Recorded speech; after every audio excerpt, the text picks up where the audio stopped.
Psychologically healthy persons might lie to defend themselves in certain situations. For example, they might lie to a highway patrolman when caught speeding or exaggerate their accomplishments in a job interview. But most people are honest most of the time. There's a sound and simple reason for this. Normal people have no reason to lie gratuitously. But alcoholics are different. For them, life is one long lie. Honest self-appraisal would lead them to accept the fact of their addiction. But honesty would force them to stop drinking or to turn to daily inebriation. Neither course is attractive, so they adopt a pattern of glibly lying about their drinking. If all they lied about was their drinking, it would be bad enough. But they become as addicted to telling falsehoods as they are to ingesting alcohol. The alcoholic soon learns that lies empower. Telling a falsehood places the liar in a position of superiority over others. He knows he's lying and they do not. Turning others into fools for believing the lie is raw meat to the alcoholic ego. Practice does make perfect, and most alcoholics become slick fabricators. But they cannot fool all of the people all of the time. Sometimes they're caught in monumental whoppers. Whenever a major falsification is uncovered, red flags ought to go up.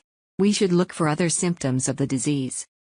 One very deceptive gentleman who warrants a close retrospective look is Admiral Richard E. Byrd. He was once revered by millions for his exploits as an aviator explorer of Arctic regions. One of Byrd's most famous feats was accomplished in 1926. He and his co-pilot were the first to fly over the North Pole. The truth is, this great achievement never happened. Byrd's claim is a fraud that has persisted for nearly half a century. It is a monumental deception. Based on the performance capability of Byrd's airplane, it was simply impossible for him to have flown to the pole and back to his base at Spitsbergen, Norway, during the 15½ hours he was aloft. It would have taken 22 to 24 hours to make the round trip. His co-pilot Floyd Bennett once confessed that the plane had developed an oil leak shortly after taking off from Spitsbergen. Byrd ordered Bennett not to continue towards the pole, but to fly in circles.